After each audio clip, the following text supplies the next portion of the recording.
ഇതെല്ലാം തുടങ്ങുന്നത് ആദി മുതലാണ്. ആദിക്ക് മുമ്പ് ദൈവം മാത്രമേ ഉണ്ടായിരുന്നുള്ളൂ. അവൻ നിത്യത മുതൽ നിലനിൽക്കുന്നവനാണ്. അവന് ഉത്ഭവമില്ല, സകലത്തിൻ്റെയും ഉത്ഭവം അവനാണ്. അവൻ സൃഷ്ടിക്കപ്പെട്ടിട്ടില്ല, അവൻ സകലത്തിൻ്റെയും സൃഷ്ടാവാണ്. നിത്യത എന്നത് ദൈവത്തിൻ്റെ ഒരു പ്രത്യേക ഗുണമാണ്. ആദിയിൽ ദൈവം ആകാശത്തെയും ഭൂമിയെയും സൃഷ്ടിച്ചു. 6-ാം ദിവസം ദൈവം തൻ്റെ സ്വരൂപത്തിലും സാദൃശ്യത്തിലും മനുഷ്യനെ ഉണ്ടാക്കി. പുരുഷനിൽ നിന്ന് തന്നെ സ്ത്രീയെ ഉണ്ടാക്കി. ആദമും ഹവ്വയും പൂർണ്ണരായിരുന്നു, നിർമ്മലരായിരുന്നു. അവർക്ക് ദൈവവുമായി നല്ല ബന്ധം ഉണ്ടായിരുന്നു.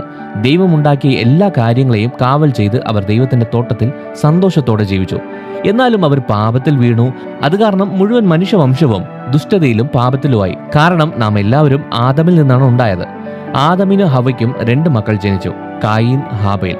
അസൂയ കാരണം കായീൻ തന്റെ സഹോദരനെ കൊന്നു. ചരിത്രത്തിലെ തന്നെ ഏറ്റവും ആദ്യത്തെ കൊലപാതകിയായി അവൻ മാറി. അതിനുശേഷം ആദമിനും ഹവ്വയ്ക്കും വേറെ ഒരു മകൻ ജനിച്ചു.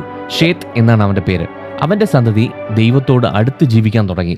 എന്നാലും ഭൂമി ദുഷ്ടതയും അക്രമം കൊണ്ട് നിറയാൻ അധികകാലം വേണ്ടി വന്നില്ല. അതുകൊണ്ട് തന്നെ ദൈവം താൻ ഉണ്ടാക്കിയ മനുഷ്യനെ ഭൂമിയിൽ നിന്ന് തുടച്ചു നീക്കാൻ തീരുമാനിച്ചു. എന്നാൽ ആ സമയത്ത് നോഹ എന്ന നീതിമാനായ ഒരു മനുഷ്യനുണ്ടായിരുന്നു. ദൈവം ജലപ്രളയത്തിലൂടെ ലോകത്തെ ന്യായം വിധിച്ചു. പക്ഷേ നോഹയുടെ ഭാര്യയെയും അവന്റെ 3 പുത്രന്മാരായ ഷേം, ഹാം, യാഫത്തിനെയും അവരുടെ ഭാര്യമാരെയും അവർ നിർമ്മിച്ച ആ പെട്ടകത്തിലൂടെ സംരക്ഷിച്ചു. നോഹയുടെ മക്കളിലൂടെ ദൈവം പിന്നെയും ഭൂമിയെ നിറയ്ക്കാൻ തുടങ്ങി. ഷേം സെമിറ്റിക് രാഷ്ട്രങ്ങളുടെ പിതാവായി. ആഫ്രിക്കൻ, ഏഷ്യൻ ജനതകളുടെ പിതാവായി ഹാം മാറി. യൂറോപ്യൻ ജനതകളുടെ പിതാവായി യാഫത്ത് മാറി. അതിനുശേഷം ദൈവം വാഗ്ദത്ത മശിഹയെ ലോകത്തേക്ക് കൊണ്ടുവരാനായിട്ട് ഒരു കുടുംബത്തെ തെരഞ്ഞെടുത്തു. കൽദയരുടെ പട്ടണമായ ഊരിൽ നിന്ന് ദൈവം അബ്രഹാമിനെ വിളിച്ചു. അബ്രഹാം തന്റെ ദേശത്തെയും ബന്ധുക്കളെയും വിട്ട് ഒരു തീർത്ഥാടകൻ പോലെ യാത്ര ചെയ്യുമായിരുന്നു. പോകുന്നിടത്തെല്ലാം ദൈവത്തിനു വേണ്ടി യാഗപീഠങ്ങൾ പണിതു. അബ്രഹാമും തന്റെ സഹോദരന്റെ മകൻ ലോത്തും ഇങ്ങനെയായിരുന്നു. ലോത്ത് 2 ജനതകളുടെ പിതാവായി മാറി, അമോര്യർ, മോവാബ്യർ. അബ്രഹാം ഹാരാനിൽ നിന്ന് യാത്ര തുടങ്ങിയപ്പോൾ അവന് 75 വയസ്സായിരുന്നു. വാഗ്ദത്തപുത്രൻ ജനിക്കുമെന്നും ഒരുപാട് ജനതകളുടെ പിതാവാകുമെന്നും ഭൂമിയിലെ എല്ലാ കുടുംബങ്ങളും അവനിൽ അനുഗ്രഹിക്കപ്പെടുമെന്നും ദൈവം വാഗ്ദത്തം കൊടുത്തിരുന്നു. ദൈവത്തിന്റെ വാഗ്ദത്തം കാണുവാൻ വേണ്ടി അബ്രഹാം കുറെ വർഷങ്ങൾ കാത്തിരുന്നു. എന്നാൽ അതിൻ്റെ ഇടയ്ക്ക് ദൈവത്തിന്റെ വാഗ്ദത്തത്തിൽ വിശ്വസിക്കാതിരുന്ന സാറ തന്റെ ദാസിയായ ഹാഗറിനെ അബ്രഹാമിന് ഭാര്യയായിട്ട് കൊടുത്തു. അങ്ങനെ ഇഷ്മായേൽ ജനിച്ചു. അവൻ ഇസ്രായേലിന്റെ ചരിത്രപരമായ ശത്രുക്കളായ അറബ് ജനത്തിന്റെ പിതാവായി മാറി. അബ്രഹാമിന് 99 വയസ്സായ സമയത്ത് ദൈവം അവന് പ്രത്യക്ഷനായി. കൂടാരത്തിൽ നിന്ന് പുറത്തേക്ക് വന്ന് ആകാശത്തിലെ നക്ഷത്രങ്ങളെ എണ്ണാനായിട്ട് പറഞ്ഞു. അതിനുശേഷം ദൈവം അവനോട് പറഞ്ഞു, നിന്റെ സന്തതികൾ ആകാശത്തിലെ നക്ഷത്രങ്ങൾ പോലെയും കടൽ തീരത്തെ മണൽ പോലെയും ആകും എന്ന്. അതിനുശേഷം അവന്റെ സന്തതികൾ 430 വർഷത്തേക്ക് അടിമകളായിരിക്കുമെന്നും ദൈവം മുൻകൂട്ടി പറഞ്ഞു. ആ സമയത്ത് ദൈവം അബ്രാമിന്റെ പേര് മഹാപിതാവ് എന്നർത്ഥമുള്ള അബ്രഹാം എന്നാക്കി മാറ്റി. വാഗ്ദത്ത പുത്രനായി ഇസഹാക്ക് ജനിച്ച സമയത്ത് അബ്രഹാമിന് 100 വയസ്സും ഭാര്യയായ സാറയ്ക്ക് 90 വയസ്സും ഉണ്ടായിരുന്നു. ഇസഹാക്ക് റെബേക്കയെ കല്യാണം കഴിച്ചു. പക്ഷേ അവൾ മച്ചിയായിരുന്നു. 20 വർഷത്തിനു ശേഷം റെബേക്ക ഗർഭിണിയായി. അവൾക്ക് ഇരട്ട പുത്രന്മാർ ജനിച്ചു, ഏശാവ്, യാക്കോബ്. ഏശാവ് ഏദോമ്യരുടെ പിതാവായി മാറി. ഇസ്രായേൽ എന്ന് പേര് മാറ്റിയ യാക്കോബ് ഇസ്രായേലിയരുടെ പിതാവായി. യാക്കോബിന് 12 ആൺമക്കളും ഒരു മകളും ജനിച്ചു. യോസഫ് കാരണം യാക്കോബിന്റെ കുടുംബം മൊത്തം ഈജിപ്തിലേക്ക് താമസം മാറി. അവർ 70 പേരുണ്ടായിരുന്നു. അവിടെ നല്ല ഫലപുഷ്ടിയുള്ള ഗോഷോൻ ദേശത്ത് താമസിക്കാൻ തുടങ്ങി. ഈ 70 പേരും പ്രതീക്ഷിക്കാൻ കഴിയാത്ത രീതിയിൽ പെറ്റുപെരുകാൻ തുടങ്ങി. അങ്ങനെ ഈജിപ്തിൽ 400 വർഷം ചെലവഴിച്ച ശേഷം മോശയുടെ നേതൃത്വത്തിൽ 6 ലക്ഷം ആളുകൾ, സ്ത്രീകളെയും കുട്ടികളെയും കൂട്ടിയിട്ടില്ല, മൊത്തത്തിൽ ഏകദേശം 20 ലക്ഷം ആളുകളെയും കൂട്ടി ഈജിപ്തിൽ നിന്ന് പുറപ്പെട്ടു. വാഗ്ദത്ത ദേശത്തേക്ക് പോകുവാനായിട്ട് മരുഭൂമിയിലൂടെ അവർ യാത്ര ചെയ്തു. 3 മാസം കൊണ്ട് എത്തേണ്ട സ്ഥാനത്ത് ജനങ്ങളുടെ അവിശ്വാസം കാരണം അവിടെ എത്താൻ 40 വർഷം എടുത്തു. വാഗ്ദത്ത ദേശം എങ്ങനെയുണ്ടെന്ന് നോക്കാനായിട്ട് 12 ചാരന്മാരെ അയച്ചു. അതിൽ 10 പേർ ആളുകളെ പേടിപ്പിക്കുന്ന ഒരു റിപ്പോർട്ടുമായിട്ട് വന്നു. ദൈവത്തിനും മോശയ്ക്കുമെതിരെ ജനങ്ങളെ തിരിച്ചു കലാപമുണ്ടാക്കി. ആ ദേശങ്ങളിലെ ആൾക്കാരെ കണ്ടപ്പോൾ അവർക്ക് സ്വയം വെട്ടുകിളികളെ പോലെ തോന്നി. ദൈവത്തിന്റെ ശക്തിയെ വല്ലാതെ കുറച്ചു വിചാരിച്ചു. അതുകൊണ്ട് ദൈവത്തിന് ഭയങ്കര ദേഷ്യമുണ്ടായി. ആ ആളുകളെയെല്ലാം മരുഭൂമിയിൽ വെച്ച് തന്നെ നശിപ്പിച്ചു. ദൈവത്തിന്റെ ശക്തിയെ വിശ്വസിച്ച ചാരന്മാരായ യോശുവയും കാലേബും മാത്രം വാഗ്ദത്ത ദേശത്തേക്ക് പോയി. ഇസ്രായേൽ ജനം 40 വർഷം ആ മരുഭൂമിയിൽ തന്നെ ചുറ്റി നടന്നു. ഈജിപ്തിൽ നിന്ന് പോയ മുഴുവൻ ആളുകളും ആ മരുഭൂമിയിൽ തന്നെ മരിച്ചുപോയി. ലോകത്തെ തന്നെ ഏറ്റവും വലിയ സെമിത്തേരിയായി ആ മരുഭൂമി മാറി. ദൈവത്തിൽ ആശ്രയിച്ച ആ 2 പുരുഷന്മാർ വാഗ്ദത്ത ദേശത്തേക്ക് പോയി. 40 വർഷം അലഞ്ഞു തിരിഞ്ഞ് നടന്നതിനു ശേഷം യോശുവയുടെ നേതൃത്വത്തിൽ 6 വർഷങ്ങൾ കൊണ്ട് രാജ്യം കീഴടക്കി. അതിനുശേഷം ഒരുപാട് ദേശങ്ങൾ കീഴടക്കാൻ ഉണ്ടായിരുന്നു. പക്ഷേ മോശയുടെ ദാസനായ യോശുവ ജനങ്ങളെ വാഗ്ദത്ത ദേശത്തേക്ക് കൊണ്ടുപോയി. യോശുവ മരിച്ച ശേഷം ന്യായാധിപന്മാരുടെ കാലഘട്ടം എന്ന് പറയുന്ന 330 വർഷത്തെ ന്യായാധിപന്മാരുടെ ഭരണത്തിന്റെ കാലം ആരംഭിച്ചു. ഇസ്രായേലിന്റെ ചരിത്രത്തിൽ വലിയ ആത്മീയ അസ്ഥിരതയും ഉയർച്ചകളും താഴ്ചകളും ഉണ്ടായിരുന്ന ഒരു സമയമായിരുന്നു അത്. ന്യായാധിപന്മാരുടെ കാലത്ത് ഇസ്രായേൽ ജനം അവർക്ക് ഇഷ്ടമുള്ളത് ചെയ്തു. ഒരുപാട് ശത്രുക്കൾ അവർക്കുണ്ടാകാൻ തുടങ്ങി. അത് കാരണം അവർ വല്ലാതെ പീഡിപ്പിക്കപ്പെട്ടു. ഈ സമയത്ത് ദൈവം ഗിദിയോൻ, ഇഫ്താഹ്, ഷിംഷോൻ, ശമൂവേൽ എന്നിങ്ങനെ വലിയ പദവിയിലുള്ള ന്യായാധിപന്മാരെ നിയോഗിച്ചു. ഈ നീണ്ട കാലഘട്ടം തീർന്നതിന് ശേഷം ഒരു പുതിയ കാലഘട്ടം വന്നു, രാജവാഴ്ച. അയൽ രാജ്യങ്ങളെ കണ്ട് ഇസ്രായേൽ ജനം ഞങ്ങൾക്കും ഒരു രാജാവിനെ വേണം എന്ന് ചോദിച്ചു. ദൈവം അവരെ ഭരിക്കണമെന്ന് ജനങ്ങൾ ആഗ്രഹിച്ചിരുന്നില്ല. അവസാന ന്യായാധിപതിയായ ശമൂവേൽ പ്രവാചകൻ ശൗലിനെ ഇസ്രായേലിന്റെ രാജാവായി അഭിഷേകം ചെയ്തു. ശൗൽ 40 വർഷം ഭരിച്ചു. അവൻ നന്നായി ഭരിച്ചു തുടങ്ങി, പക്ഷേ മോശമായിട്ട് അവസാനിച്ചു. അവൻ തന്റെ ഭരണം വളരെ താഴ്മയോടെ തുടങ്ങി, പക്ഷേ അവസാനം അഹങ്കാരം കാരണം മരണത്തിന് കീഴടങ്ങി. അവനുശേഷം ദാവീദ് 40 വർഷം ഇസ്രായേലിനെ ഭരിച്ചു.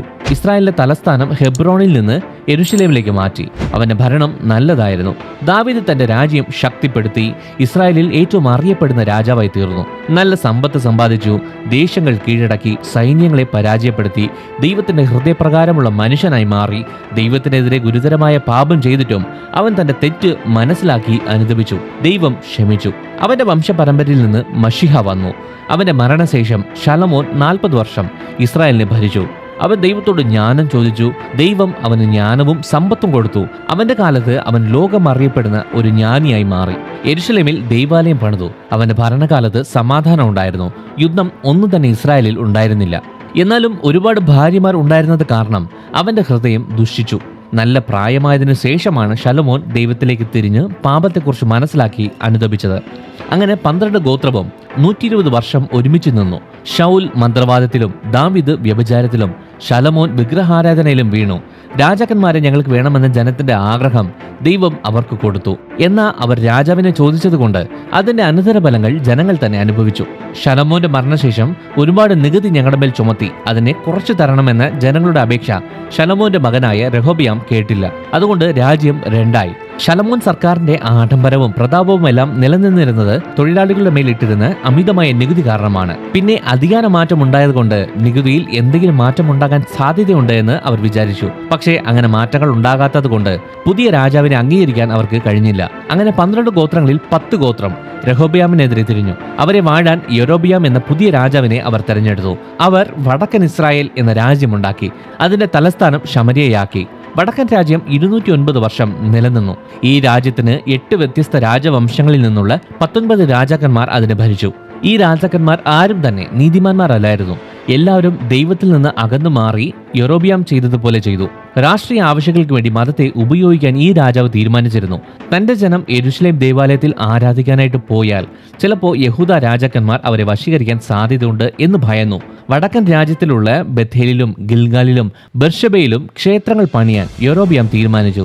അതിലൊരു സ്വർണ്ണ കാളക്കുട്ടിയെ സ്ഥാപിച്ച് അതാണ് ദൈവം എന്ന് പറഞ്ഞ ആളുകളെ ആരാധിക്കാൻ പ്രേരിപ്പിച്ചു. വടക്കൻ രാജ്യത്തിലെ 19 രാജാക്കന്മാരും ഇങ്ങനെ തന്നെയാണ് ചെയ്തത്. എല്ലാവരും ദുഷിച്ച പാത തിരഞ്ഞെടുത്തു. ആരും തന്നെ ദൈവത്തെ അന്വേഷിച്ചില്ല. ആ സമയത്ത് രാജ്യത്തിന്റെ രാജാക്കന്മാരുടെ സൗകര്യത്തിന് പ്രവചിക്കുന്ന പ്രവാചകന്മാരുടെയും അതേപോലെ പണം കൈക്കൂലി വാങ്ങുന്ന പുരോഹിതന്മാരുടെയും പാപത്തെക്കുറിച്ച് ബോധ്യം വരുത്താൻ കർത്താവ് ചില പ്രവാചകന്മാരെ എഴുന്നേൽപ്പിച്ചു. ദൈവം പ്രവാചകന്മാരായ ആമോസിനെയും ഹോഷയെയും മീഖയെയും ആ സമയത്ത് എഴുന്നേൽപ്പിച്ചു. കൊട്ടാരം മുതൽ കുടിലുകൾ വരെ, അവർക്കെതിരെ പ്രശ്നമുണ്ടാക്കുന്ന ക്ഷേത്ര പുരോഹിതന്മാരിൽ നിന്ന് വാണിജ്യ സ്ഥലം വരെ, തെരുവുകൾ മുതൽ വയലുകൾ വരെ എല്ലാ സ്ഥലങ്ങളിലും രാജ്യം ദൈവത്തിൽ നിന്ന് അകന്നു എന്നുള്ള കാര്യം ധൈര്യത്തോടെ പറഞ്ഞു. അവർ രാഷ്ട്രീയ അഴിമതിക്കെതിരെ ചോദ്യം ചെയ്തു.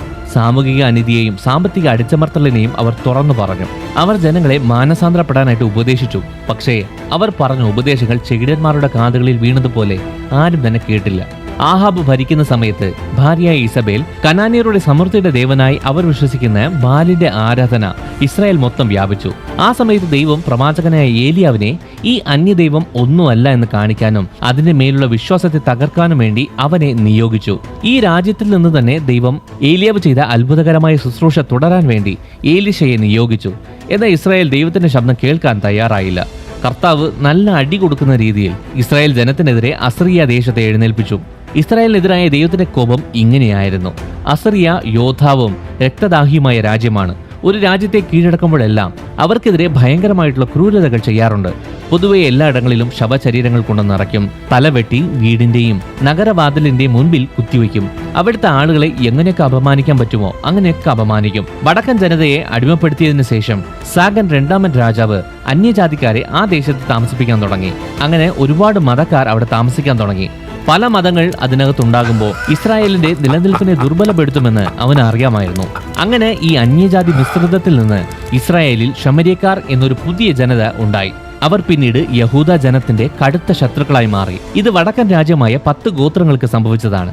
ബെന്യാമീൻ, യഹൂദ എന്നീ ഗോത്രങ്ങൾ ചേർന്ന് തെക്കൻ രാജ്യത്തെ 20 രാജാക്കന്മാർ ഭരിച്ചു. അതിൽ ഏകദേശം എല്ലാവരും തന്നെ ദൈവത്തെ ഭയപ്പെട്ടവരായിരുന്നു. ഉദാഹരണത്തിന് യഹോശഫാത്ത്, ഹിസ്കിയാവ്, യോഥാം, ഉസിയ. അങ്ങനെ ദൈവഭക്തനായ ഒരു രാജാവ് ഭരിക്കുന്ന സമയത്ത് രാഷ്ട്രം അഭിവൃദ്ധി പ്രാപിച്ചു. സാമ്പത്തികമായും ധാർമ്മികമായും സാമൂഹികമായും ആത്മീയമായും നന്നായി വളരുകയും ചെയ്തു. യഹൂദയിലെ ജനത്തോട് സംസാരിക്കാൻ വേണ്ടി ദൈവം യെശയ്യാവ്, മീഖ, യോവേൽ, സെഫന്യാവ്, ഇരമ്യാവ് തുടങ്ങിയ പല പ്രവാചകന്മാരെ എഴുന്നേൽപ്പിച്ചു. ഈ ദേശവും ദൈവത്തിന്റെ ശബ്ദം കേൾക്കാതെ വല്ലാതെ ദുഷിക്കാൻ തുടങ്ങി. ശേഷം അതേ രീതിയിൽ തന്നെ അവരെ അടിക്കാൻ ദൈവം തീരുമാനിച്ചു. അങ്ങനെ ബാബിലോണിയൻ സൈന്യത്തെ അയച്ച് ജൂതന്മാരെ ശത്രുക്കളുടെ കയ്യിൽ ഏൽപ്പിച്ചു കൊടുക്കുകയും ചെയ്തു. അങ്ങനെ യഹൂദ ജനത്തെ അടിമകളാക്കി ബാബിലോണിലേക്ക് കൊണ്ടുപോയി. യഹൂദ എന്ന് പറയുന്ന തെക്കൻ രാജ്യം 345 വർഷം നിലനിന്നു. ഈ 2 ആക്രമണങ്ങൾക്ക് ശേഷം നെബൂഖദ്നേസർ രാജാവ് യെരുശലേമിനെ ആക്രമിച്ചു. അതിന്റെ മഹത്തായ ദേവാലയം നശിപ്പിച്ചു. ജനങ്ങളെ അടിമകളാക്കി കൊണ്ടുപോയി. നഗരത്തെ അപമാനിച്ച് അതിനെ ഉപേക്ഷിച്ചു. ദൈവം യിരെമ്യാ പ്രവാചകനോട് പറഞ്ഞതുപോലെ തന്നെ 70 വർഷം എല്ലാവരും അവിടെ അടിമകളായിരുന്നു.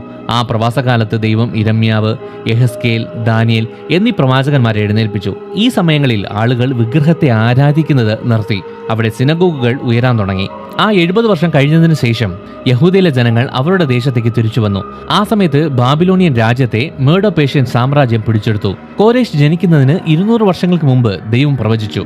അതുപോലെ തന്നെ യഹൂദ ജനതയെ അവൻ മോചിപ്പിച്ച് കാനാൻ ദേശത്തേക്ക് തിരിച്ചു പോകാനുള്ള പൂർണ്ണ സ്വാതന്ത്ര്യം കൊടുത്തു. 3 ഗ്രൂപ്പുകളായിട്ടാണ് അവർ യഹൂദയിലേക്ക് തിരിച്ചു വന്നത്. ആദ്യം ദൈവാലയം പണിയാനും നിർമ്മിക്കാനും വേണ്ടി സെറുബ്ബാബേലിന്റെ നേതൃത്വത്തിൽ, രണ്ടാമത്തേത് നിയമം പഠിപ്പിക്കുന്നതിന് വേണ്ടി എസ്രയുടെ നേതൃത്വത്തിൽ, മൂന്നാമത്തേത് മതിലുകളെ പുനർനിർമ്മിക്കാനും ജനത്തെ ആത്മീയമായും രാഷ്ട്രീയമായും ഒരുക്കുവാനും വേണ്ടി നെഹമ്യാവിന്റെ നേതൃത്വത്തിൽ. അടിച്ചമർത്തലിൽ നിന്ന് വന്ന ഉടൻ തന്നെ ദൈവാലയം അവർ പുനർനിർമ്മിക്കാൻ തുടങ്ങി. ആ സമയം മുതൽ യഹൂദ ജനത്തിന് നേരെ പ്രശ്നങ്ങൾ വരാനും തുടങ്ങി. ആദ്യം തന്ത്രശാലികളായ ശമര്യക്കാർ ആ ദൈവാലയം പണിയാതിരിക്കുവാൻ വേണ്ടി ഞങ്ങളും സഹായിക്കാം എന്ന് പറഞ്ഞ് അവരോട് ചേരാൻ ആഗ്രഹിച്ചു. പങ്കാളിത്തം അവർ സ്വീകരിക്കാത്തത് കൊണ്ട് അടുത്ത ഘട്ടമായിട്ട് ശമര്യക്കാർ അവരെ ഭീഷണിപ്പെടുത്താൻ തുടങ്ങി. പിന്നെ പേർഷ്യൻ രാജ്യത്തിനെതിരെ ഗൂഢാലോചന ചെയ്യുകയാണ് എന്ന് പറഞ്ഞ് യഹൂദരെ കുറ്റപ്പെടുത്തി ശമര്യക്കാർ പാഴ്സി രാജാവായ അർത്തശശ്ര രാജാവിന് ഒരു എഴുത്തയച്ചു. അങ്ങനെ ആ ദൈവാലയത്തിന്റെ പണി ഏകദേശം 20 വർഷത്തേക്ക് നിർത്തിവെച്ചു. ഈ സമയത്ത് ആളുകൾ ദൈവത്തിന്റെ ആലയം പണിയുന്നതിൽ നിന്ന് വിട്ടുമാറി നാശത്തിലായിരുന്ന ദൈവാലയം പണിയാനുള്ള കാശ് കൊണ്ട് സ്വന്തം ബിസിനസ്സുകൾ പണിത് സ്വന്തം വീടുകൾ മനോഹരമാക്കാൻ തുടങ്ങി. ഈ സമയത്ത് ദൈവം ജനങ്ങളെ മാനസാന്തരത്തിലേക്ക് കൊണ്ടുവരാൻ ഹഗ്ഗായി, സഖര്യാവ് എന്ന പ്രവാചകന്മാരെ എഴുന്നേൽപ്പിച്ചു. ഈ പ്രവാചകന്മാരിലൂടെ ദൈവം ആളുകളെ തൊട്ടു. ആളുകൾ അനുദപിച്ച് ദൈവാലയത്തിന്റെ പുനർനിർമ്മാണം പൂർത്തിയാക്കുവാൻ വേണ്ടി ആവശ്യത്തോടെ മടങ്ങുകയും ചെയ്തു.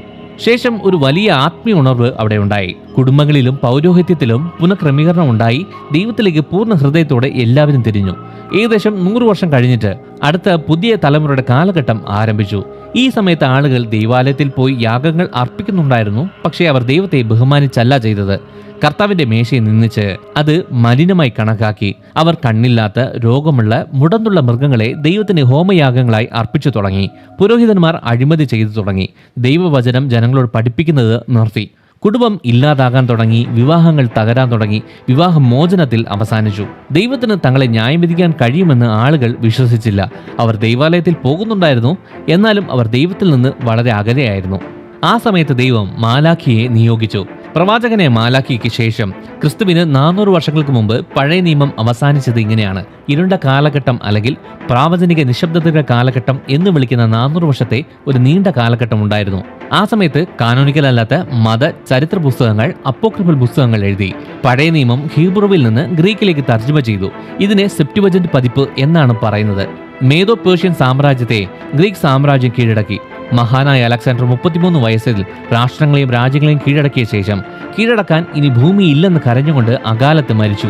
ഹെലനിസ്റ്റിക് സംസ്കാരവും ഗ്രീക്ക് ഭാഷയും താൻ കീഴടക്കിയ എല്ലാ സാമ്രാജ്യവും പഠിക്കണമെന്ന് നിർബന്ധിച്ചു. പിന്നീട് സുവിശേഷം വേഗത്തിലും അതിരുകളില്ലാത്ത രീതിയിൽ പ്രചരിക്കാൻ ഇത് വളരെ ഉപകാരപ്രദമായിരുന്നു.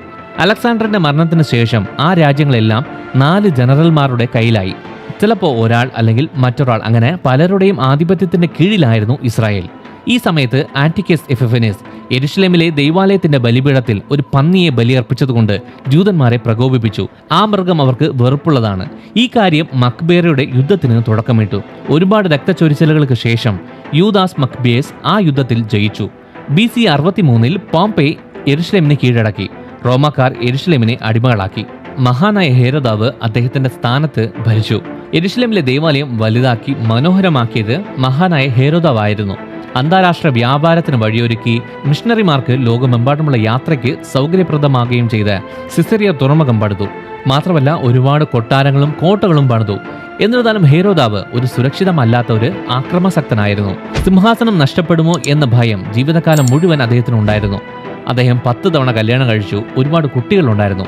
പ്രത്യേകിച്ച് മറിയമ്നയെ വിവാഹം കഴിച്ച സമയത്ത് തന്റെ സിംഹാസനം നഷ്ടപ്പെടുമോ എന്ന ഭയം കാരണം കുടുംബത്തിലുണ്ടായിരുന്ന എല്ലാ പ്രഭുക്കന്മാരെയും അദ്ദേഹം കൊന്നുകളഞ്ഞു. അമ്മായിയമ്മ അഭ്യർത്ഥിച്ചതുകൊണ്ട് മാത്രം അദ്ദേഹം തന്റെ 17 വയസ്സുള്ള ഏക അനന്തരവനായ അർക്കലിയോസിനെ യെരുശലേമിലെ മഹാപുരോഹിതനായി നിയമിച്ചു. എന്നാൽ പിന്നീട് അവൻ ജനത്തിന്റെ പ്രീതി നേടാൻ സാധ്യതയുണ്ടെന്ന് മനസ്സിലായപ്പോൾ അവനെ കൊല്ലാൻ ഉത്തരവിട്ടു. ഭയന്നു പോയ അവന്റെ അമ്മായിയമ്മ ഈജിപ്തിലേക്ക് ഓടിപ്പോയി. പക്ഷെ ഹേരോദാവ് വിട്ടില്ല. അവളെ കൊല്ലാൻ തന്റെ ദൂതന്മാരെ അവളുടെ പിന്നാലെ അയച്ചു. താൻ ചെയ്യുന്ന ഈ അനിഷ്ടമായ കാര്യങ്ങൾ കാരണം സീസർ അഗസ്റ്റസ് അവനെ റോമിലേക്ക് വിളിച്ചു. എന്നിരുന്നാലും പോകുന്നതിന് മുമ്പ് ഭാര്യ മറിയമ്ന താൻ ഇവിടെ ഇല്ലാതിരിക്കുന്ന ഈ ദിവസങ്ങളിൽ തനിക്കെതിരെ ഗൂഢാലോചന ചെയ്യാൻ സാധ്യതയുണ്ടെന്ന് ഭയന്ന് തന്റെ ഭാര്യയെ കൊല്ലാൻ ഉത്തരവിട്ടു. ശേഷം അവൻ തന്റെ 2 ആൺമക്കളെ റോമിലേക്ക് പഠിക്കാൻ അയച്ചു. സിംഹാസനം ഏറ്റെടുക്കാൻ കൂടുതൽ തയ്യാറായി അവർ തിരിച്ചു വരുമെന്ന് അദ്ദേഹത്തിന്റെ സഹോദരി ഷലോമി അവനോട് പറഞ്ഞു. ഹേരോദാവ് മടിച്ചില്ല. തന്റെ 2 ആൺമക്കളെയും കഴുത്ത് ഞെരിച്ചു കൊല്ലാൻ ഉത്തരവിട്ടു. തന്റെ ശവസംസ്കാര ചടങ്ങിൽ മുഴുവൻ ദേശവും കണ്ണീർ കൊണ്ട് നിറയണം എന്ന് ആഗ്രഹിച്ച ഹേരോദാവ് യെരുശലേമിലെ എല്ലാ കുടുംബങ്ങളിൽ നിന്നും കുറഞ്ഞത് ഒരു കുഞ്ഞിനെങ്കിലും കൊല്ലണം എന്ന് അദ്ദേഹം തന്റെ സഹോദരി ശലോമിനെ കൊണ്ട് താൻ മരിക്കുന്നതിന് മുമ്പ് സത്യം ചെയ്യിച്ചു. ഇസ്രായേലിന്റെ രാജാവ് യഹൂദിയിൽ ജനിച്ചുവെന്ന് ജ്ഞാനികൾ വന്ന് പറഞ്ഞപ്പോൾ പരിഭ്രാന്തനായ മനുഷ്യൻ ഇയാളായിരുന്നു. BC 4 മഹാനായ ഹേരോദാവ് മരിച്ചതിന് ശേഷം അദ്ദേഹത്തിന്റെ രാജ്യം അദ്ദേഹത്തിന്റെ 4 ആൺമക്കൾക്ക് വീതിച്ചു കൊടുത്തു. ഹേരോദിന്റെ മക്കളിൽ ഒരാളായ അർക്കലിയസ് യഹൂദ, ശമരിയ, ഏദോം എന്നീ സ്ഥലങ്ങൾ ഭരിച്ചു. അവൻ എല്ലാവരെയും ഒരുപാട് ഉപദ്രവിക്കുന്ന രാജാവായിരുന്നു. അവസാനം ജൂതന്മാർ റോമാക്കാരോട് അദ്ദേഹത്തെ ആ സ്ഥാനത്ത് നിന്ന് നീക്കണം എന്ന് ആവശ്യപ്പെട്ടു. യഹൂദ പ്രദേശത്ത് നിരന്തരമുണ്ടാകുന്ന പ്രശ്നങ്ങളെക്കുറിച്ച് റോം സാമ്രാജ്യം ആശങ്കയിലായിരുന്നു. അതുകൊണ്ട് ഒരു റോമൻ ഗവർണറെ അവിടെ നിയമിച്ചു. അങ്ങനെയാണ് റോമാക്കാർ യഹൂദയെ നേരിട്ട് ഭരിക്കാൻ തുടങ്ങിയത്. ആ സമയത്ത് പീലാത്തോസ് ഗവർണറായിരുന്നു. ഈ പ്രവിശ്യയിൽ ഉണ്ടായിരുന്ന പ്രശ്നങ്ങളും രാഷ്ട്രീയ സാഹചര്യവും കാരണം ദൈവത്തിന്റെ തിരഞ്ഞെടുക്കപ്പെട്ട ജനം ഹേരോദ് ഭരണത്തിന്റെ കീഴിലായി. റോമ ഭരണത്തിന്റെ കീഴിൽ ആ പ്രവിശ്യ മുഴുവൻ അടിമപ്പെടുത്താൻ ആഗ്രഹിച്ചു. അത് കാരണം മശിഹ ഉടനെ വരണമെന്നുള്ള ആഗ്രഹം മുമ്പ് ഒരിക്കലും ഇല്ലാത്ത രീതിയിൽ അവരുടെ ഉള്ളിൽ ഉരുവാക്കാൻ തുടങ്ങി. ദൈവത്തിന് ഇഷ്ടമല്ലാത്ത അടിമത്തത്തിൽ നിന്നുള്ള മോചനത്തിനു വേണ്ടി ആളുകൾ നിലവിളിക്കാൻ തുടങ്ങി. ഈ സമയത്താണ് ബൈബിൾ പ്രവചനങ്ങൾ നിറവേറ്റിക്കൊണ്ട് യേശു യഹൂദയിലെ ബെത്ലഹേമിൽ ജനിക്കുന്നത്. വചനം മാംസമായി തീർന്നു. അവൻ മനുഷ്യരൂപം സ്വീകരിച്ചു, മനുഷ്യരുടെ ഇടയിൽ വസിച്ചു. അവൻ നമ്മുടെ ഇടയിൽ ജീവിച്ചു. കൃപയും സത്യവും നിറഞ്ഞവനായി നമ്മുടെ ദേശത്ത് നടന്നു. നമ്മുടെ അപ്പം തിന്നു, നമ്മുടെ വെള്ളം കുടിച്ചു, നമ്മുടെ വേദന അവൻ അനുഭവിച്ചു, നമ്മുടെ കണ്ണുനീർ തുടച്ചു, നമ്മുടെ പാപങ്ങൾ ക്രൂശിൽ തൻ്റെ ശരീരത്തിൽ വഹിച്ചു, നമ്മുടെ നീതീകരണത്തിനായി മഹത്വത്തിൽ ഉയർത്തെഴുന്നേറ്റു. യേശു ജനിച്ച സമയത്ത് പാലസ്തീൻ റോമ ഭരണത്തിന്റെ കീഴിലായിരുന്നു. ഹേരോദാവിന്റെ പീഡനം കാരണം മഹാനായ യോസഫും കൃപ നിറഞ്ഞവളായ മറിയയും കുഞ്ഞ് യേശുവിനെയും കൊണ്ട് ഈജിപ്തിലേക്ക് പോയി. ആ ദുഷ്ടനായ ഹേരോദാവിന്റെ മരണം വരെ അവിടെ താമസിച്ചു. ശേഷം അവർ ഈജിപ്തിൽ നിന്ന് മടങ്ങി വന്ന് മുമ്പ് താമസിച്ചിരുന്ന നഗരമായ നസ്രത്തിൽ താമസിക്കാൻ തുടങ്ങി. അവിടെ യേശു ഒരു മരപ്പണിക്കാരന്റെ മകനായി വളർന്നു. 30 വയസ്സായപ്പോൾ അവൻ തന്റെ ശുശ്രൂഷ ആരംഭിച്ചു. യോഹന്നാൻ സ്നാപകന്റെ കയ്യാൽ സ്നാനമേറ്റു. അവിടെ യോർദാനിൽ യേശു പ്രാർത്ഥിക്കുമ്പോൾ സ്വർഗം തുറന്ന് പിതാവ് പറഞ്ഞു, ഞാൻ പ്രസാദിച്ചിരിക്കുന്ന എന്റെ പ്രിയപുത്രൻ ഇവൻ തന്നെ. അതേസമയം പരിശുദ്ധാത്മ ഒരു പ്രാവിന്റെ രൂപത്തിൽ അവന്റെ മേൽ ഇറങ്ങി അവന്റെ ശുശ്രൂഷ തുടങ്ങുവാനായിട്ട് അവനെ ഒരുക്കി. യോർദാനിൽ നിന്ന് യേശുവിനെ പരിശുദ്ധാത്മാവ് മരുഭൂമിയിലേക്ക് കൊണ്ടുപോയി. അവിടെ അവൻ 40 പകലും 40 രാത്രിയും ഉപവസിച്ചു. ആ സമയത്ത് പിശാച് 3 തവണ അവനെ പരീക്ഷിച്ചു. പിശാച് യേശുവിനെ ആക്രമിച്ച് ഇല്ലാതാക്കുവാൻ നോക്കി. പക്ഷെ യേശു മരുഭൂമിയിൽ ദൈവവചനമായ ആത്മാവിന്റെ വാൾ ഉപയോഗിച്ച് അവനെ പരാജയപ്പെടുത്തി. പിശാച് ഏദനിൽ ആദ്യ ആദമിനെ ഇല്ലാതാക്കി. പക്ഷെ മരുഭൂമിയിൽ 2ാമത്തെ ആദാം അവനെ പരാജയപ്പെടുത്തി. മരുഭൂമിയിൽ പരിശുദ്ധാത്മാവിനാൽ നിറഞ്ഞ യേശു ഗലീലയിലേക്ക് പോയി നസ്രയത്തിലെത്തി. അവിടെയായിരുന്നു യേശു തന്റെ ശുശ്രൂഷയുടെ ഭൂരിഭാഗവും ജീവിച്ചത്. യേശു സിനഗോഗിൽ പോയി യേശയ്യാവിന്റെ പുസ്തകത്തിന്റെ ചുരുളെടുത്ത് ഇങ്ങനെ വായിച്ചു: ദരിദ്രരോട് സുവിശേഷം അറിയിക്കാൻ കർത്താവ് എന്നെ അഭിഷേകം ചെയ്തിരിക്കയാൽ അവിടത്തെ ആത്മാവ് എൻ്റെ മേലുണ്ട്. തടവുകാർക്ക് സ്വാതന്ത്ര്യം പ്രഖ്യാപിക്കാനും അന്ധർക്ക് കാഴ്ചയും മർദ്ദിതർക്ക് മോചനവും നൽകാനും കർത്താവിന്റെ പ്രസാദവർഷം പ്രസംഗിക്കാനും എന്നെ അയച്ചിരിക്കുന്നു. ശേഷം യേശു 12 പുരുഷന്മാരെ തിരഞ്ഞെടുത്തു. അവരെ പരിശീലിപ്പിക്കാനും ശിഷ്യന്മാരാക്കാനും തന്റെ സമയം കൂടുതൽ ചെലവഴിച്ചു. അവൻ ഗലീലയിൽ എല്ലായിടത്തും സഞ്ചരിച്ചു. ശമര്യയിലും യഹൂദയിലും സഞ്ചരിച്ചു. നഗരങ്ങളിലും ഗ്രാമങ്ങളിലും വയലുകളിലും പ്രസംഗിച്ചു. സിനഗോഗുകളിലും ദൈവാലയത്തിലും പ്രസംഗിച്ചു. കടൽ തീരങ്ങളിലും വീടുകളിലും പ്രസംഗിച്ചു. വലിയ ജനക്കൂട്ടത്തോടും ചെറിയ ജനക്കൂട്ടത്തോടും പ്രസംഗിച്ചു. യേശു എല്ലായിടത്തും നന്മ ചെയ്തു. പിശാചിനാൽ പീഡിപ്പിക്കപ്പെട്ട എല്ലാവരെയും സ്വതന്ത്രരാക്കി സഞ്ചരിച്ചു. അവൻ രോഗികളെ സുഖപ്പെടുത്തി, അന്ധർക്ക് കാഴ്ച കൊടുത്തു, തളർവാദ രോഗികളെ സൗഖ്യമാക്കി, മുടന്തരെ നടത്തി, കേൾക്കാൻ കഴിയാത്തവരെ കേൾപ്പിച്ചു, കുഷ്ഠരോഗികളെ ശുദ്ധീകരിച്ചു, ഭൂതബാധിതരെ സ്വാതന്ത്രരാക്കി, മരിച്ചവരെ ഉയർപ്പിച്ചു. ദൈവം മനുഷ്യർക്ക് നൽകിയ ഏറ്റവും വലിയ വെളിപ്പെടുത്തലാണ് ഇമ്മാനുവേൽ, ദൈവം നമ്മോട് കൂടെ എന്നത്. അവൻ ജഡത്തിൽ പ്രത്യക്ഷനായ ദൈവം തന്നെയാണ്. പിതാവ് കൊടുത്ത എല്ലാവർക്കും വേണ്ടി യേശു ഒരു നിശ്ചിത ദൗത്യത്തിനായി ഭൂമിയിൽ വന്നു. അവൻ മരിക്കുവാൻ വേണ്ടി ജനിച്ചു. നാം ജീവിക്കുവാൻ വേണ്ടി അവൻ മരിച്ചു. ബൈബിൾ പറയുന്നതനുസരിച്ച് ക്രിസ്തു നമ്മുടെ പാപങ്ങൾക്ക് വേണ്ടി തിരുവെഴുത്തുകളിൻ പ്രകാരം മരിച്ച് അടക്കപ്പെട്ട ശേഷം 3-ാം ദിവസം തിരുവെഴുത്തുകളിൻ പ്രകാരം ഉയർപ്പിക്കപ്പെട്ടു എന്ന് അപ്പോസ്തലനായ പൗലോസ് ഊന്നി പറയുന്നു. അവന്റെ മരണം എന്തോ പെട്ടെന്ന് സംഭവിച്ച ഒരു ആക്സിഡന്റ് പോലെയല്ല. അവന്റെ പുനരുത്ഥാനം ഒരു അത്ഭുതവുമല്ല. ക്രൂശിക്കപ്പെടാതിരിക്കാൻ പിശാച് ഒരുപാട് ഉപായങ്ങൾ നോക്കി. എന്നാൽ ഒരു രാജാവ് സിംഹാസനത്തെ നോക്കി നടക്കുന്നത് പോലെ യേശു അതിനെ നോക്കി നടന്നു. ക്രൂശിൽ യേശു സർപ്പത്തിന്റെ തല തകർത്തു. വാഴ്ചകളെയും ശക്തികളെയും പരസ്യകോലമാക്കി അതിനെ ജയിച്ചു. ക്രൂശിൽ യേശു വീണ്ടെടുപ്പിന്റെ പ്രവൃത്തി പൂർത്തിയാക്കി. ക്രൂശിൽ അവൻ നമ്മെ മോചിപ്പിച്ചു. മരണത്തിന് അവനെ ഒതുക്കി വയ്ക്കാൻ കഴിഞ്ഞില്ല. 3-ാം ദിവസം യേശു നമ്മുടെ നീതീകരണത്തിന് വേണ്ടി ഉയർത്തെഴുന്നേറ്റു. സ്വർഗാരോഹണം ചെയ്യുന്നതിന് മുമ്പ് പിതാവ് പറഞ്ഞ വാഗ്ദത്തത്തിനായി അവർ ശക്തി പ്രാപിക്കുന്നതുവരെ കാത്തിരിക്കണം എന്ന് അവൻ തന്റെ ശിഷ്യന്മാരോട് നിർദ്ദേശിച്ചു. പ്രവൃത്തികളുടെ പുസ്തകം 1-ാം അധ്യായം 8-ാം വാക്യത്തിൽ പരിശുദ്ധാത്മാവ് മനുഷ്യരിലേക്ക് വരുന്നതിനെക്കുറിച്ച് യേശു അവരോട് നേരത്തെ തന്നെ പറഞ്ഞു. ശേഷം യെരുശലേമിലും യഹൂദിയ മുഴുവനും ശമര്യയിലും ഭൂമിയുടെ അറ്റം വരെയും സാക്ഷികളാകുക എന്ന് പറഞ്ഞു. പെന്തക്കോസ്തേ നാളിന് ശേഷം യെരുശലേമിൽ സഭ അത്ഭുതകരമായ രീതിയിൽ വളരാൻ തുടങ്ങി. ജനക്കൂട്ടം നിരന്തരം കൂടിക്കൂടി വന്നു. യെരുശലേമിലുണ്ടായ സഭയുടെ വളർച്ചയെയും വികസനത്തെയും കുറിച്ച് ലൂക്കോസ് അപ്പോസ്തല പ്രവൃത്തികളുടെ പുസ്തകത്തിന്റെ 7-ാം അധ്യായം വരെ രേഖപ്പെടുത്തിയിട്ടുണ്ട്. സഭ ആ സമയം വരെ യഹൂദയിൽ മാത്രമായിരുന്നു ഉണ്ടായിരുന്നത്. പിന്നെ നേതാക്കളെല്ലാം ഒന്നിച്ചു ചേർന്ന് സഭയെ പീഡിപ്പിക്കാൻ തുടങ്ങി. അങ്ങനെ ആ സഭകളിൽ ഉണ്ടായിരുന്ന വിശ്വാസികളെല്ലാം വചനം കൊണ്ട് പലയിടങ്ങളിലേക്ക് ചിതറിപ്പോയി. അങ്ങനെയാണ് ഫിലിപ്പോസ് ശമര്യയിലെത്തിയത്. ശത്രുക്കൾ ഉണ്ടായിരുന്നിട്ടും ഭയപ്പെടാതെ അവിടെ ശക്തിയോടെ സുവിശേഷം പ്രസംഗിച്ചു. പ്രസംഗകനായ ഫിലിപ്പോസിലൂടെ ദൈവം ചെയ്യുന്ന കാര്യങ്ങൾ കേൾക്കുവാനും കാണുവാനും വേണ്ടി ആളുകൾ തടിച്ചുകൂടാൻ തുടങ്ങി. അപ്പോസ്തലന്മാരായ പത്രോസും യോഹന്നാനും കൈകൾ വെച്ചപ്പോൾ തന്നെ ശമര്യക്കാർക്ക് പരിശുദ്ധാത്മാവ് കിട്ടി. സഭയെ പീഡിപ്പിച്ചിരുന്ന ശൗലിനെ ദമസ്കോസിലേക്ക് പോകുന്ന വഴിയിൽ വെച്ച് ദൈവം തൊട്ടത് കാരണം സുവിശേഷം ഇസ്രായേലിൽ നിന്ന് പുറത്തേക്ക് വ്യാപിച്ചു തുടങ്ങി. പിന്നീട് സിറിയൻ അന്ത്യോക്യയിലെ ഒരു സഭ സുവിശേഷ ദൗത്യങ്ങളുടെ മാതൃസഭയായി മാറി. അവിടെ നിന്നാണ് ബർന്നബാസും ശൗലും ഗലാത്യ പ്രദേശങ്ങളിലേക്ക് അവരുടെ ആദ്യ മിഷണറി യാത്ര ആരംഭിച്ചത്. പെർഗ, ലുസ്ത്ര, ദർബ എന്നീ സ്ഥലങ്ങളിൽ പോയി പള്ളികൾ സ്ഥാപിച്ച് അവിടെ പുരോഹിതന്മാരെ നിയോഗിച്ചു. രണ്ടാമത്തെ മിഷണറി യാത്ര പൗലോസും ഷീലാസും മാസിഡോണിയ, അഖായ എന്നീ പ്രദേശങ്ങളിലേക്ക് പോയി. ഫിലിപ്പി, തെസലോനിക്ക, കൊരിന്ത് എന്നീ സ്ഥലങ്ങളിൽ പള്ളി സ്ഥാപിച്ചു. സിറിയയിലെ അന്ത്യോക്യയിൽ നിന്ന് പൗലോസ് ഗലാത്യർ, കൊരിന്ത്യർ, തെസ്ലോനിയർക്കുള്ള 2 കത്തുകൾ എന്നീ കത്തുകളെല്ലാം എഴുതി അയച്ചു. 3-ാമത്തെ മിഷണറി യാത്രയിൽ പൗലോസ് ഏഷ്യ മൈനർ പ്രദേശങ്ങൾ സന്ദർശിച്ചു. ആ പ്രദേശത്തിന്റെ തലസ്ഥാനം എഫോസസ് ആയിരുന്നു. പിന്നീടുള്ള 3 വർഷം അവിടെ നിന്നാണ് കൊരിന്ത് സഭയ്ക്ക് 2 കത്തുകൾ എഴുതി അയച്ചത്. 3 ലക്ഷത്തിലധികം ആളുകളുള്ള ആ സിറ്റിയിൽ പുരാതന ലോകത്തിലെ 7 അത്ഭുതങ്ങളിൽ ഒന്നായ ഏതൻസിലെ പാർത്തനോനേക്കാൾ 4 ഇരട്ടി വലിപ്പമുള്ള ഒരു മാർബിൾ കൊട്ടാരമായ അർത്തമിസ് ദേവിയുടെ ക്ഷേത്രം അവിടെ ഉണ്ടായിരുന്നു. പൗലോസ് ഏഷ്യ മൈനറിൽ ഉണ്ടായിരുന്ന വർഷങ്ങളിൽ പെർഗമോസ്, തിയത്തൈര, സർദീസ്, ഫിലദൽഫിയ, ലവദോക്യ, കൊലോസിയ, ഹിയറപോലിസ് തുടങ്ങിയ സ്ഥലങ്ങളിൽ സഭകൾ സ്ഥാപിച്ചു. ക്ലൗദിയോസ് ചക്രവർത്തിയുടെ കാലത്ത് ലോകത്തെ നശിപ്പിച്ച ക്ഷാമം കാരണം അപ്പോസ്തല പ്രവൃത്തികളുടെ പുസ്തകം 18-ാം അധ്യായം 2-ാം വാക്യത്തിൽ പറഞ്ഞിരിക്കുന്നത് പോലെ യഹൂദന്മാരെ എല്ലാം റോമിൽ നിന്ന് പുറത്താക്കി. തുടർന്ന് പൗലോസ് യഹൂദയിലെ ദരിദ്രർക്ക് സുവിശേഷം എത്തിക്കാൻ വേണ്ടി അന്യദേശത്ത് സ്ഥാപിച്ച സഭകളിൽ നിന്ന് ഒരു വലിയ ശേഖരണം നടത്തി. യെരുശലേമിലേക്ക് യാത്ര തിരിച്ചപ്പോൾ അവൻ എഫെസോസിലെ മൂപ്പന്മാരെ അറിയിച്ചു. ആ നഗരത്തിലേക്ക് പോകണ്ട, അവിടെ കാത്തിരിക്കുന്നത് പ്രശ്നങ്ങളും കഷ്ടപ്പാടുകളും മാത്രമാണെന്ന് അവർ പൗലോസിനോട് പറഞ്ഞു. എന്നിരുന്നാലും ദൈവകൃപയുടെ സുവിശേഷം പ്രഖ്യാപിക്കുന്നതിന് തന്റെ സ്വന്തം ജീവിതം പൗലോസ് ഗണ്യമാക്കിയില്ല. യെരുശലേമിലേക്ക് പോകുന്നതിന് മുമ്പ് അദ്ദേഹം റോമാക്കാർക്ക് ഏറ്റവും ശക്തമായ ഒരു ലേഖനം എഴുതി. സാമ്രാജ്യത്തിന്റെ തലസ്ഥാനം സന്ദർശിക്കാനും തന്നെ സ്പെയിനിലേക്ക് അയച്ച സഭയിൽ വചനം പങ്കിടാനും തനിക്ക് ആഗ്രഹമുണ്ട് എന്ന് അതിലെഴുതി. യഹൂദയിലെ ദരിദ്രന്മാർക്ക് സാമ്പത്തിക സഹായമെല്ലാം എത്തിച്ചെങ്കിലും പൗലോസിനെ യെരുശലേമിൽ അറസ്റ്റ് ചെയ്തു. അവിടെ നിന്ന് സിസേറിയയിലേക്ക് മാറ്റി അവിടെ ഗവർണർമാരായ ഫെലിക്സിന്റെയും ഫെസ്റ്റസിന്റെയും അഭിമുഖത്തിൽ ജൂതന്മാർ അദ്ദേഹത്തെ 2 വർഷത്തേക്ക് ജയിലിലാക്കി. തന്നെ കൊല്ലണമെന്ന് പ്ലാൻ ചെയ്ത സനഹദരിൻ സംഘത്തിന് കൈമാറാനുള്ള ഫെസ്റ്റസിന്റെ ആഗ്രഹത്തെ എതിർത്ത പൗലോസ് തനിക്കുണ്ടായിരുന്ന റോമൻ പൗരത്വത്തിന്റെ പദവികൾ ഉപയോഗിച്ച് റോമിൽ തന്നെ വിചാരണ മതി എന്ന് പറഞ്ഞു. അങ്ങനെ സാമ്രാജ്യത്തിന്റെ തലസ്ഥാനത്തേക്ക് പോകുന്ന വഴിക്ക് ഒരുപാട് പ്രശ്നങ്ങൾ നേരിട്ടു. കപ്പൽ മുഴുവൻ തകർന്നു. പക്ഷേ ദൈവം പൗലോസിന് വാഗ്ദത്തം ചെയ്തതുപോലെ എല്ലാ യാത്രക്കാരും അതിലെ ജീവനക്കാരും അത്ഭുതകരമായി രക്ഷപ്പെട്ടു. അങ്ങനെ അവർ മാൾട്ട ദ്വീപിലെത്തി. അവിടെ വെച്ച് ഒരു അണലി പൗലോസിന്റെ കയ്യിൽ കടിച്ചു.